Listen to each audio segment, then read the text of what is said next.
The Forgetful Elephant, written by Catherine Veitch, illustrated by Giovana Medeiros. A young elephant called Ellery lived with his herd in the African rainforest. The leader of the herd was wise Eileen. She knew everything about the forest. She taught Ellery all about plants that could make him better when he was ill, and she often asked him to fetch them from the forest. But Ellery was quite a forgetful elephant. One day, Eileen took Ellery to one side. Your sister has a fever, and I need you to fetch some bark from a tree that has green seed pods. So Ellery set off through the forest, but he hadn't gone far when he realised he had forgotten which tree to look for. All he could remember was that something beginning with the letters G and P was in the tree.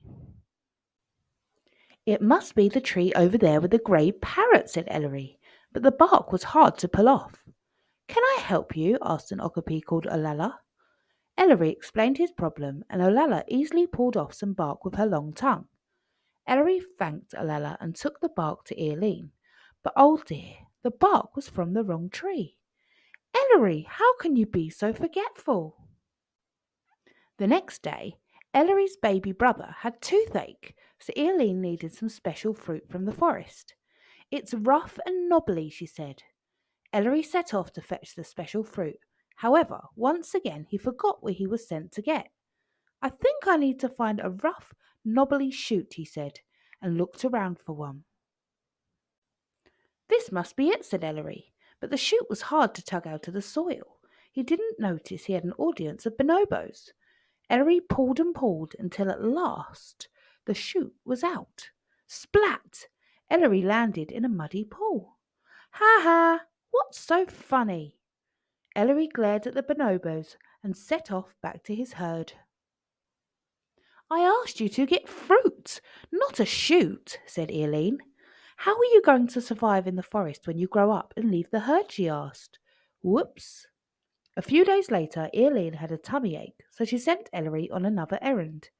Bring back some juicy leaves from one of the tallest trees in the forest, she said. This time, Ellery remembered what Eileen had asked for. He soon found a tall tree with big juicy leaves. But oh no, such bad luck. He could not quite reach the leaves. Stretch! I just can't quite reach. So Ellery tried to shake some leaves off. He rammed the tree, smack! He tossed branches at it, whack! Swoosh! He sprayed water at it, but the stubborn tree would not let go of any leaves.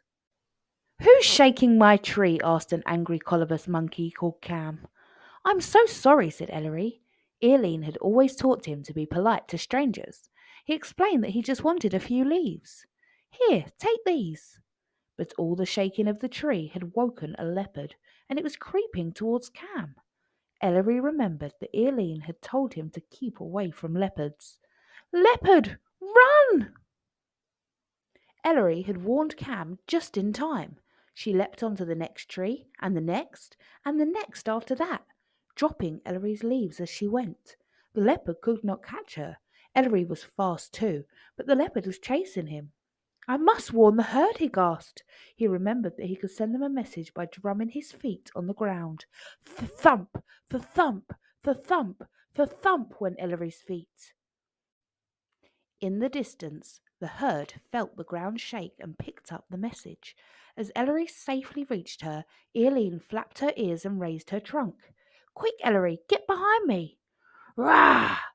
Eileen's roar was loud enough to wake every animal in the forest. The leopard knew he was no match for such a big elephant and slunk off. I remembered the juicy leaves from the tall tree, but I couldn't reach them, and then the leopard showed up, Ellery sobbed. Eileen did not mind because she was proud of Ellery for remembering that leopards were dangerous and how to warn the herd by drumming his feet. You are not a forgetful elephant any more, said Eileen. Well done for warning us of the danger. Let's celebrate by having a mud bath. Splat! The end. Thank you for listening, and if you enjoyed it, please like and subscribe and come join us for more stories.